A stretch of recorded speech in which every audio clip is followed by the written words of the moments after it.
I wanted to talk to you, and you've done obviously such incredible advocacy and activism work. So I want to talk about Hilarity for Charity, but I also really want to talk about Taking Care, Yeah. which is the new short documentary that you made that is a look at your and your family's challenges and journey navigating your mom's diagnosis of early onset Alzheimer's Yeah. and then the progression of her illness. It I mean, I fell apart when I saw you at the premiere at the party afterward, Yeah. and it is so impactful, it Thank is you. so emotional, it is so personal. I was brought back to being at the premiere of it. You guys got up on stage afterward and Mhm. took questions, Yeah. and there was a man in the audience, Oh, and this is what really, yeah. came through for me. The man in the audience said, "I I have been diagnosed with I don't know if it was early onset, but I believe I am either struggling with dementia or Alzheimer's, Yep. and I'm gonna be part of the first generation Yeah. who is going to be cured. That's gonna be in large part because of you and Seth." So, take me back a little bit. Yeah. When did you guys found Hilarity for Charity? So my mom was diagnosed in 2007. And, this is like, I'm trying to be a writer. I'm trying to be an actor. You're just And in your like, 20s I living in LA, literally am doing your just thing. 25. Yep.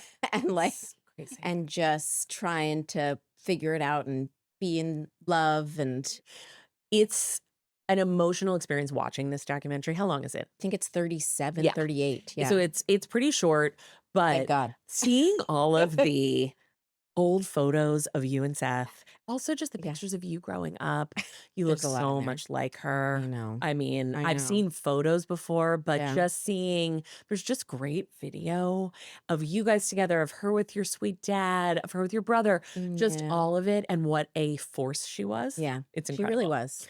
So you're in your 20s, you're Yeah. 25 years old, you're Yeah. in love, you're making your way in LA. I'm trying to be a writer. I'd Yep. gotten this sort of, I'd sold a pitch and I was going to write another one. And I'm trying to write, and this is like just happening. And I'm like writing. And then I Google like how to cure Alzheimer's. And then I'm trying to write. And I'm like, but maybe I can find a cure for Alzheimer's. And, Because you're feeling so I helpless. just want to do something because there's no, and I say it in the documentary, I think, but there's no chemotherapy, there's no surgery, there's no medication. Yeah. And I'd seen my grandparents go through it. And I just was filled with so much fear. And, and so she was progressing more and more. And, my careers. And then eventually, decided to make for a good time call Yeah. and I was marry. thinking about that while I was watching. I was like, Yeah. "Oh, Adele was really Oh, yeah. So downhill the at this point." the timeline is we shot for a good time call in August of 2011. Seth and I got married in October of 2011.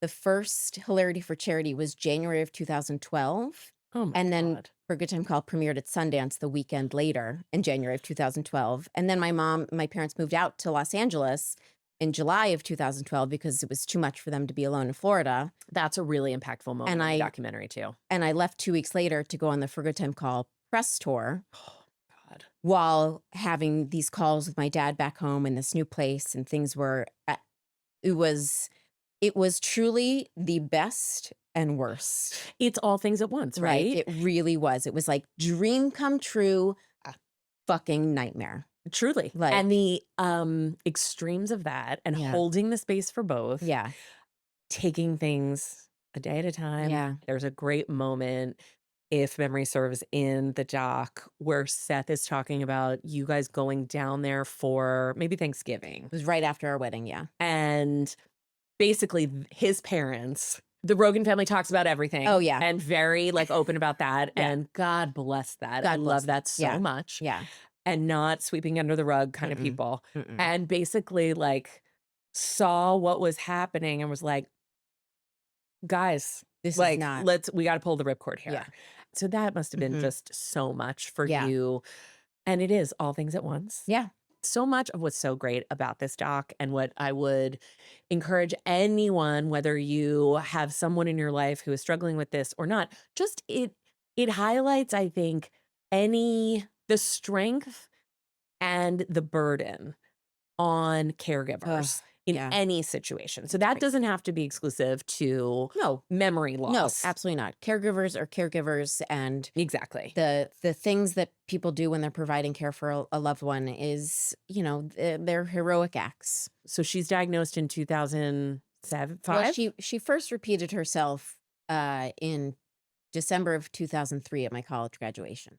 and that was because you talk about this in the doc, Yeah, to like me that was when it began, because you had gone through this with because your I grandparents, just knew. you just Yeah, knew. yeah, and that was when I first was like, oh, something is changing. Mhm. And then she eventually died in 2020. So So that, I mean, it's a long the time. anticipatory, the agony of that, and it's really the anguish and the ups and downs, and you're still living a really full life, Hmm. and you have wonderful things in your life. Hmm. But But oh there's my God. always this thing. Yes. Talk about part of the reason it took me 2 years to write like Father, by the way. Yeah. But I because it was bet. certainly right in that time. Yeah.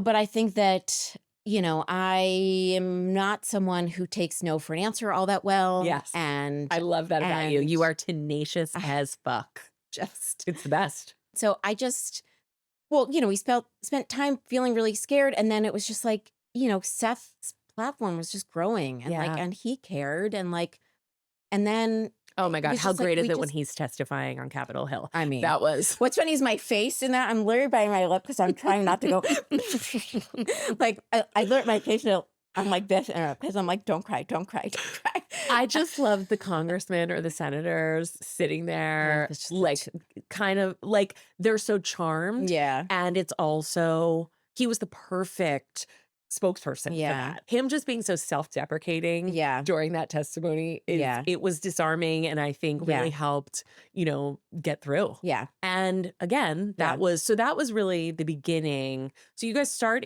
We Hilarity for In Charity. 2012, yeah. Before Okay. that, we had gone to a few events and sort of done some stuff with the Alzheimer's Association, and then Yeah. we basically were like, let's throw our own event. Our friend came to us and was like, let's throw an event, Yeah. and so we did. And then we were like, oh, we have this unique platform, sort of with like a younger group, and Yes. like, Amazing. and then it just sort of like was organic. We just sort of like listened to what our audience sort of needed, and because of my experience, like I had this view of like, oh, caregivers are really in the shit, Yes. and caregivers really need a hand, Yes. and yes, I would love to raise the money that could find a cure for this disease, but like I'm not raising billions of dollars a year. Yeah. That's what it's going to take to cure Alzheimer's or related dementias. Yes. But I am raising money that could help people a lot right now. I've always been, and maybe it makes me, I don't know, like I've always been frustrated so much by like the future. And like, yes, we need to make the future great, Yes. but also we need to work on right now. Right now. And like, Correct. and tomorrow. And Yes. so like, because we're going to still be here tomorrow. And I like, hey, how about we look around and like, what can we do right now for all of us? So you guys have raised, and your fundraising through this has been unbelievable. And it's also through such fun events. Yeah. So I wanted to just tie this all back to what an unbelievable legacy this is. Thank you.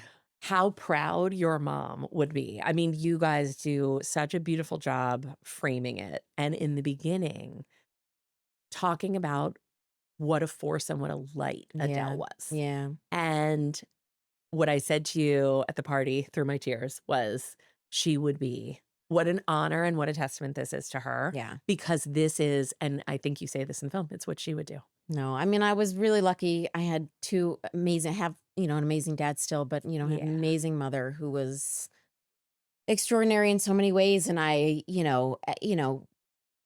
just, at the end of the day, it's just like, what would she have done?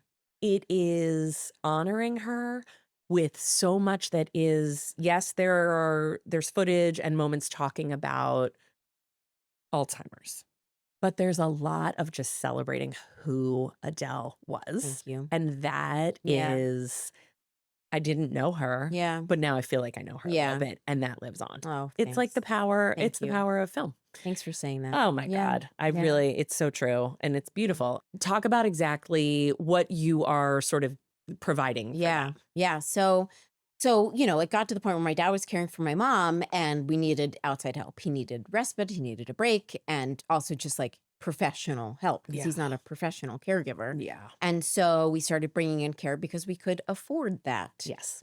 And then we were like, holy moly, this is crazy how expensive it is. And we were Yes. fortunate that we could keep affording it.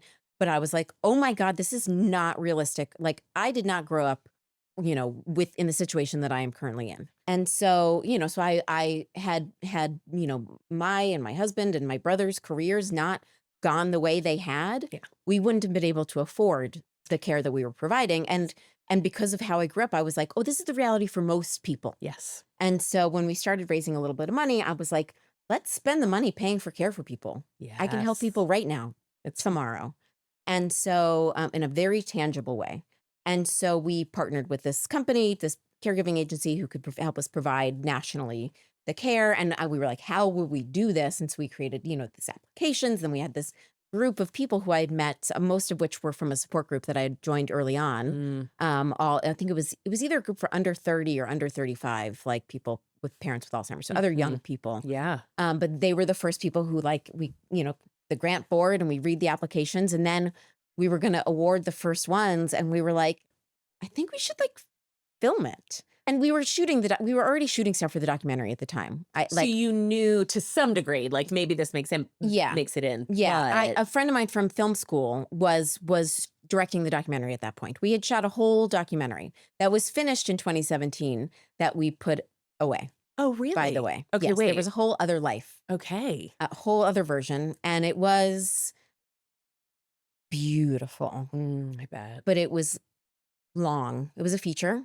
Mhm. And it was a lot. And it was tough. Yeah. And I think that we just couldn't find the right home for it because it was really real. And I think that so we'd shot a lot of the footage that's in it of my mom obviously was shot by her and our crew, our DP, who I also went to film school with. So so we were filming, so we were like, let's film this because it seems like part of the story. And then I'm so glad we had that footage because I feel like that really helped inform our mission of like, oh, I want to help people right now. Exactly. In so many ways. So now, in all the programs we've created, have sort of grown off of listening to that moment of like, oh my God, caregivers in this moment need help now. And yes, a cure 10 years from now would be fantastic. Yes. We're still aiming for that. I'm That's raising the long road. $3-4 million a year. Yes. We're not curing Alzheimer's with that. No, but exactly as you're saying, to have tangible, actionable, to give a break to someone who is dealing with what they're dealing with 24/7. 24/7, to be able to give that help immediately. And so you do an event every year? We do pretty much every year, like a big fundraising. And I truly wish that wasn't it wasn't the case that that's the best way for a charity to raise money because it's a large lift on an organization. Yep. And it's somewhat off the cause. However, that's how you get the big dollars to do the work you need to do. Yep. And the truth is we've made it organic to what we do. So that's what's fun about it. Yep. And we've, put together this variety show and we've partnered with Netflix a few times and done it on our own many times. Yeah. And, so fun. And we do this big thing and comedians, as you know, are very generous. Yeah, it's so great. Musicians are sometimes. Yeah. Case by case basis. We'll talk shit later. Yeah. No, but it's great. And I just think, yes, the community that has sort of rallied around and supported this cause and your advocacy. It's amazing. It's amazing. It really truly is it's the darkest part of my life and the lightest.